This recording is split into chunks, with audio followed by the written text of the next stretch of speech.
Shalom adik-adik semuanya. Apa kabarnya hari ini? Dahsyat, ajaib, yeay, luar biasa. Nah, kita hari ini sekolah minggunya masih tetap di rumah ya, agar kita semuanya tetap sehat. Nah, adik-adik walaupun kita tetap di rumah, kita masih bisa mendengarkan firman Tuhan, masih bisa memuji Tuhan sama mama, papa, dan seluruh keluarga yang ada di rumah. Nah, adik-adik saatnya kita mau dengerin firman Tuhan. Sebelumnya kita mau berdoa ya. Duduknya yang manis, lipat tangannya, tutup matanya, ikutin Cici berdoa ya. Tuhan Yesus, terima kasih untuk hari ini. Kami ada semua karena Tuhan Yesus. Dan saatnya Tuhan, kami ingin mendengarkan firman Tuhan. Ajar kami untuk mengerti firman-Mu dan dapat melakukannya. Terima kasih Tuhan Yesus, kami siap mendengarkannya. Haleluya, amin. Nah adik-adik, firman Tuhan hari ini terambil dalam Kisah Para Rasul 4 ayat 1 sampai 22. Dengerin ceritanya ya. Nah, pada saat itu ketika Petrus dan Yohanes sedang berkhotbah, mereka sedang bercerita tentang Tuhan Yesus. Nah, tiba-tiba mereka didatangi oleh imam-imam dan kepala pengawal bait Allah serta orang-orang Saduki. Nah, mereka semua ini orang-orang yang tidak percaya sama Tuhan Yesus. Nah, mereka mendatangi Petrus dan Yohanes karena mereka marah. Petrus mengajar bahwa dalam nama Yesus ada kebangkitan dari antara orang mati. Nah, ketika itu Petrus dan Yohanes ditangkap dan diserahkan ke dalam tahanan karena pada saat itu sudah malam. Nah, tetapi adik-adik, ketika Petrus dan Yohanes mengajarkan, banyak orang-orang yang mendengar dan menjadi percaya. Ketika itu banyak orang yang percaya semakin bertambah banyak. Nah, keesokan harinya ketika dalam persidangan ada pemimpin-pemimpin Yahudi serta tua-tua ahli-ahli Taurat, mereka mengadakan sidang itu di Yerusalem bersama imam-imam besar. Nah, mereka memeriksa Petrus dan Yohanes dengan pertanyaan. Nah, pertanyaannya seperti ini adik-adik. Dengan kuasa manakah atau dalam nama siapakah kamu bertindak dan melakukan itu?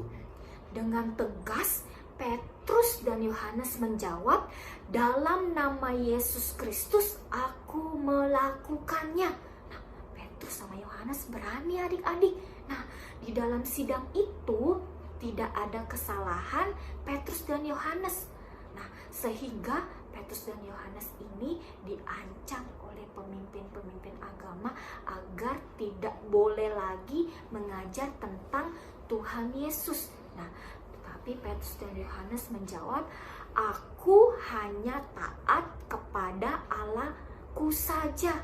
Karena itu Petrus dan Yohanes akan tetap mengajarkan tentang Tuhan Yesus.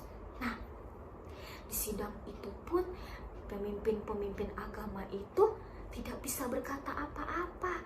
Mereka tidak dapat bisa menghukum Petrus dan Yohanes karena Petrus dan Yohanes tidak bersalah.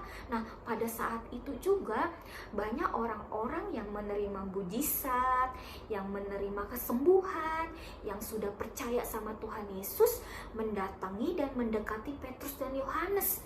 Nah, semua pemimpin-pemimpin agama, semua imam-imam besar tidak bisa berkata apa-apa, tidak bisa dapat menghukum Petrus dan Yohanes, sehingga Petrus dan Yohanes ini dilepaskan. Tuhan. Nah, adik-adik, kita dapat belajar dalam firman Tuhan hari ini bahwa Roh Kudus dapat memampukan setiap kita. Nah, Roh Kudus dapat bekerja dalam diri setiap orang percaya, seperti halnya Petrus dan Yohanes. Dia melakukan apa yang diperintahkan oleh Tuhan Yesus. Ketika Tuhan Yesus naik ke surga, dia memberikan amanat agung kepada setiap orang agar menjadi saksi-saksinya, dapat menceritakan tentang Tuhan Yesus. Begitupun Yohanes dan Petrus, dia melakukannya. Nah, Petrus dan Yohanes mampu karena ada Roh Kudus. Kita pun memerlukan Roh Kudus supaya kita dapat melakukan segala sesuatunya.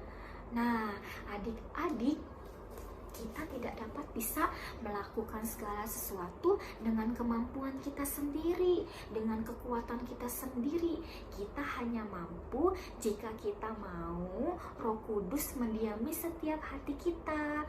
Roh Kudus dapat tinggal di dalam hati kita. Nah, adik-adik mau Roh Kudus masuk dalam hati kita, tinggal di dalam hati kita, bagaimana caranya?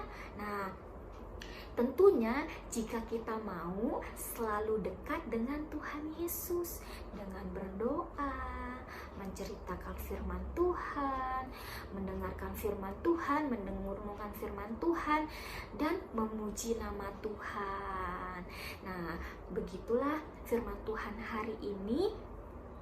Tetap kuat, kita tetap mampu, jangan pernah takut karena kita punya Roh Kudus yang dapat memberikan kekuatan bagi kita, memberikan penghiburan bagi setiap kita, memberikan sukacita bagi setiap kita, dan mampu melakukan dalam segala sesuatu. Jangan pernah takut, lakukan kebaikan. Jangan pernah takut, lakukan apapun yang kamu mau, yang itu semuanya baik bagi kalian ya. Nah, sampai di sini firman Tuhan hari ini. Yuk kita berdoa untuk firman Tuhan ya. Ayo duduk kembali yang manis, lipat tangannya, tutup matanya.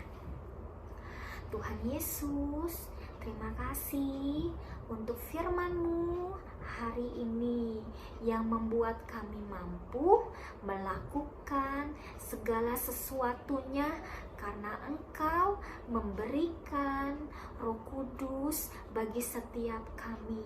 Kami selalu percaya bahwa Engkau selalu berserta dengan kami. Terima kasih Tuhan Yesus. Haleluya.